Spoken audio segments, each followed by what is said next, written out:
Good morning. My name is Tobin. This is part 2 of the Homesteaders of America conference. All right, we made it to the conference. The first session I'm going to be going to is called Maximizing Your Small Homestead.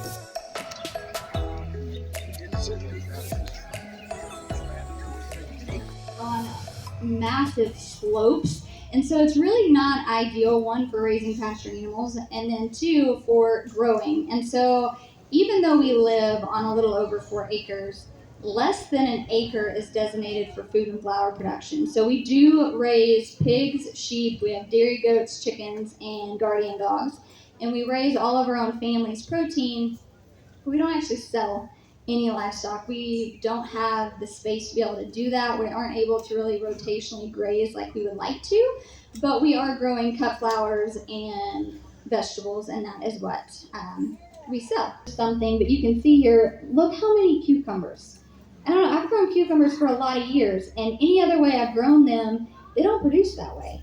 And a lot of that, again, is your crop selection. It's how I'm choosing to trellis them. It's that I'm going through every single week. So my week. All right, great first session.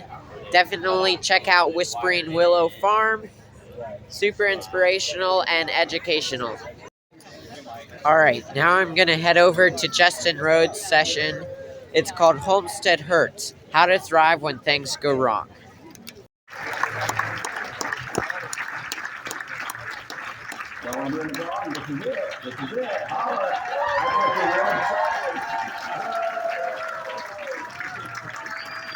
We're definitely in the vlog. Good. Okay. Make it look like I'm really popular. And like, really whatever.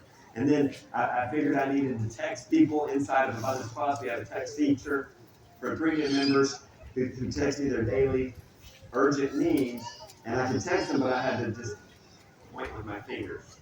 Okay? And I feel like I got this from getting Campylobacter, which is a food-related illness, from a chicken butchery. Not washing my hands properly. Everything. I learned this watching, I could do so much in the morning with RA, and that was my time. But I would start slowly going downhill, or quickly downhill, pretty fast in the mid-afternoon. In the afternoons, I would just watch documentaries. I watched this documentary on Garth Brooks. One thing I'll never forget, he said, in everything there's a blessing and a curse. And he does this thing like with his hands. And everything there's a blessing and a curse. Everything, even a tree. So with homesteading, there's a blessing and a curse. And our centerpiece on our farm, as far as the farm is concerned, is the family cow. Everything else revolves around the family cow. The sheep end up complementing the cow. The chickens complement the cow. The pigs help establish pastures for the cow. The cow is it. We've had a family cow for 10, 12 years. My fact checker here, everyone. I'm sorry, the stories will not be as fun, it will not be as near as many alive. Rebecca and I started getting this homestead journey. Many of you are there. Whatever it was, I remember that, and looking back on it now, thinking, yeah, this is it, kind of what. Okay, give me some time to swallow this and think about this. And before we ripped out all the fences, we said, okay, what he was saying was, we were building off the perimeter fences to create our daily pattern. So we said, okay, if the perimeter fences are gone, we'll just set up our paddock without them. We haven't ripped up the big fences yet. We'll see if that works. So if it didn't work, we would have failed small.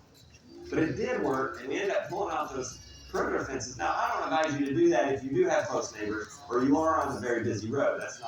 I'm not saying everybody rip out your perimeter fences. But for us then when we're there in the grazing, we can go.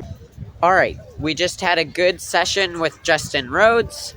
Got to learn a lot, and now I'm going to wander around a bit, maybe talk to some people, and then after that, I'm going to head to a speaker's Q&A.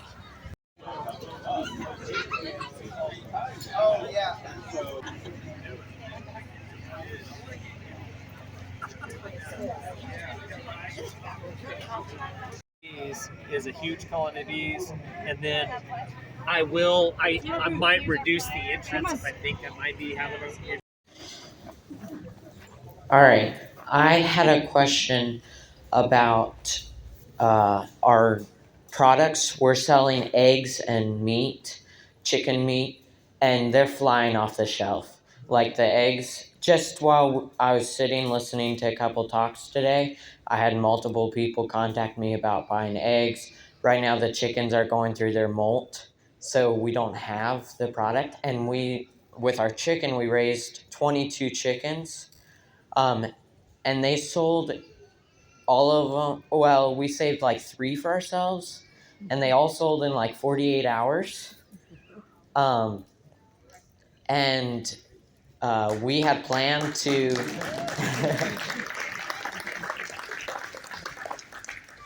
we had planned to sell just like 10 of them or something, but then all of a sudden they were all gone.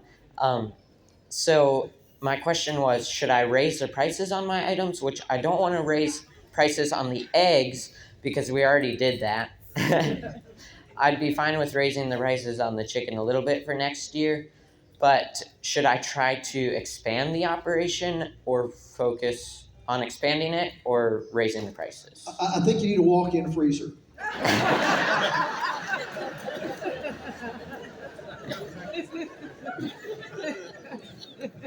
So, so, okay.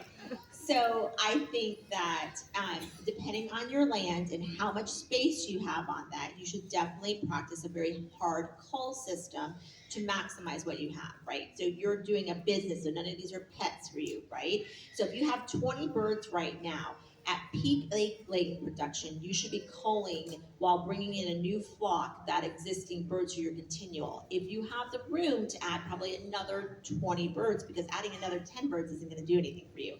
So based on what you're saying you're selling, you should continue to, based on, we want 100% free range. Luckily, I don't really find eggs pretty much anywhere else but in my coop because I keep them in a little bit longer for that. But you need to think about how much space you have going forward and then really band each color that you're having coming in. So if you have 2024, 20 birds come in, they're in a purple band, right? And then you're gonna go prime peak production and you will say, okay, I'm calling those 20, bring another 20 in. But your question right now is for this moment in time, should you bring any? We're in October, unless you have a coop warm enough to house birds going forward. The answer is no, not until spring. But those old birds should be banded, culled within an 18-month period to bring in another flock. If you have the space to add in 3 times more to meet your egg production business, because you have a waiting list waiting for you, then I would say increase it by 3 times more, ban those birds, cull hard to keep your business going on a regular basis. And the other thing is, we have some property up kind of above our house. Our property is just 2.5 acres, and Justin told me that you want you want 2 acres for a cow, and we have a cow and a sheep that we're raising for our own meat consumption, and then we did have the meat chickens and the egg chickens, but we have some wooded property up above us about maybe 1.5 acres, and then we have a field that's about another 2 acres that we can use because friends of ours own it and they're not using it for anything. But the problem is there's no water source up there, and it's all kind of rocky, so there's no springs. So if I own the land, I would put a rain collection system with like a slanted roof. But because I don't own it, then I feel like there's no way to get water up there. So I know what I would do in that situation. Can you access it via ATV, UTV, anything like that? Yeah. I mean, unfortunately, it sounds like until maybe you can think of some permanent solution is water tank on your ATV, UTV, and getting up there to be able to access your water instead of trying to think of something extremely creative because it sounds like your need is now. So I mean, that's what I would do. Yeah, and especially since you're only dealing with one cow. I mean, if it were 20, maybe a different ball game, but one. I just wanted to say congratulations and encourage you because you seem so excited, and I'm excited for you. I'm excited to see where it goes. Thank you. Expand. Thank you. The question is, I mean, the question of your route was expand or price. Yeah. The main question is, are you making good margin on your pricing? If you run the numbers and you're good margin, we can spin with the back and forth. If you're a good margin, meaning 30 to 50%. Agree, group agree? Is that good? 30 to 50% margin above direct cost. So you take all the cost to raise one bird. Feed, chick, labor, processing, etc. And if you're making 30 to 50% above all of that per bird, then your margin is good. You don't necessarily need to raise prices at that point. You need to increase your turnover, right? So expand. Great, go. If you're lower than that percentage, then you should go up. And if you get to the point where you've maxed out, then you become a specialty product because of your name and your brand. Then, because of your limited space, then you can increase your prices because, my painting sells for a lot less than Van Gogh's painting. Okay? Good luck. Thank you. So there's three ways to increase profit. You can decrease your costs, you can increase your price, or you can increase your turnover. Those are the three ways to increase profit. So when you have a very limited land base, you're wanting to have as high a margin as possible, which means you're trying to take things to a specialty as you can. For example, as small as you are, it could be that rather than either raising the price or expanding, it may be the best thing you could do is think about selling egg salad. And create that dozen eggs, and suddenly triple the price. Okay, so there's a lot of nuances there. Yeah. Stay with it. Yeah, we're all impressed with your enthusiasm, and when you get tired there, come and sell for us on commission. All right. There's also, you can pre-sell. So like in the spring, pre-sell meat birds. And so then like you get half of it up front, then you raise it, and then when you butcher, then you get the rest of it. So then you know how much your market can hold. Does that make sense? Yeah. Okay. And always have a wait list. Always have a wait list for what you're available for, because once that pre-sale is gone, you want that next group or returning customer to come back and buy it. And with that wait list, that is either, if you don't have a newsletter, then that's a quick text, right? Going, we're opening pre-sales now, first come, first serve. And if they love you and they love your product, they're on it, just like that. Yeah. And if you have a wait list or a pre-sale or whatever, how do you calculate, like, if we buy 60 chickens and 10% of them die and we end up with 54 chickens, then what if we have a predator come in and kill half of them? Or what if we end up not losing any, then Welcome to farming. Welcome to farming. Yeah, all of us deal with that all the time. And the smaller you start, the less risk you have of sinking the ship.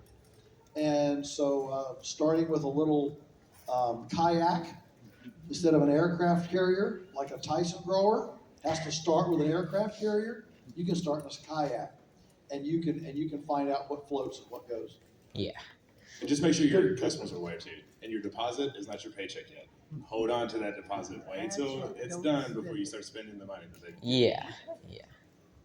Thank you.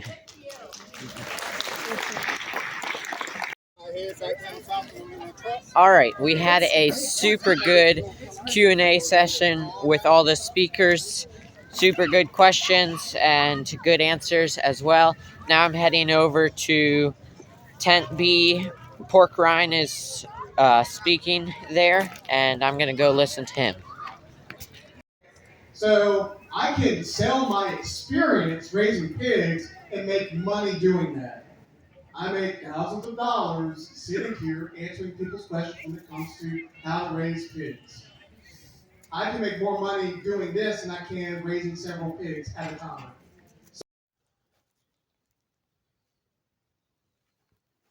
Pre-sale. If you pre-sell, like, I would only pre-sell 30 and I would grow 60. Does that make sense? Because you're not going to lose half. So if you're going to pre-sell 60, grow 120. You don't have to grow them all in one batch. You can grow batches. Does that make sense? Yeah, yeah. Okay. I wanted to clarify that because you had kind of asked that question, but then everyone. You have all the good questions. You have all the right questions. You did have good questions. Who should I make it out to? Nobody. Oh, just sign it. I was gonna be like, I about started right. I know. I always said you don't want nobody. I'm such a mom. Because I'm gonna do this in a YouTube channel giveaway. Oh, good. Because, all right, everybody, I just got me a signed copy of The Rooted Life. I already have a copy of this book, so what I'm gonna do with it is put it in a giveaway to all my YouTube followers. The details for how you enter the giveaway will be down in the description, so make sure you check that out. Also, a big shout out to Justin Rhodes, super inspirational and a very knowledgeable person. I've learned a lot from him. He's given me inspiration to start my YouTube channel and to expand my homestead. All right, we are on our way home from the Homesteaders of America conference. Super grateful for all the awesome homesteaders out there, super inspired. We had a great time. Now I'm gonna go through and ask each of my siblings what their favorite part of the Homesteaders conference was. My name is Benjamin. I am the youngest child of the 6. I have 5 siblings, and I am 8. My favorite part of it was during one of the speeches, I went out to play with one person in a field. My name is Mariah. I am second to youngest in the Fisher family, and one of my favorite parts was probably listening to Justin Rhodes. He was talking about sheep and different things about them, and it was really interesting and fun. Hello everyone, I'm Shav. I am 4th in line, right under Tobin. And one of my favorite parts of this conference was a session by John Lavelle. It was very inspiring and amazing to hear that. But also just a sense of community and togetherness that there is within the homesteading community. To show that we're not alone, we're not on this adventure alone, and there's always people we can reach out to for advice and help. And that was just really encouraging. My name is Jeff Fisher. I'm Tobin's dad, and we had a blast at this convention. One of my favorite quotes was by guess who? Justin Rhodes. And he said, "How do you prevent burnout?" And I think he was quoting Salatan, is that his name? Yep. And he said, "How do you prevent burnout? You got to get a bigger vision." Well, that's not the answer you'd expect when you're all burned out. But I started to think about it and realize that sometimes it's true. You're just burned out because your vision is so small and it's been so hard to accomplish. And you feel like, man, if I attain this, it doesn't really fulfill my dreams. And so you grab for a little bit more and you find a little bit of strength somewhere else and your vision enlarges. And really that's kind of where God is trying to send you. My name is Davine. I'm the mom of the family. And it has been so much fun to get away from home for the past couple days and be here with our family, our younger children here. The older two are at home. And my favorite moment of the whole conference was watching you, Tobin, stand up in front of a speaker Q&A session and a panel of some of the top-notch minds of our nation in the world of homesteading. And you stood there and you asked a question of them, and they treated you with such respect and dignity and helpfulness and interacted with you in such a neat way. And to see that moment and then to hear people applaud for you,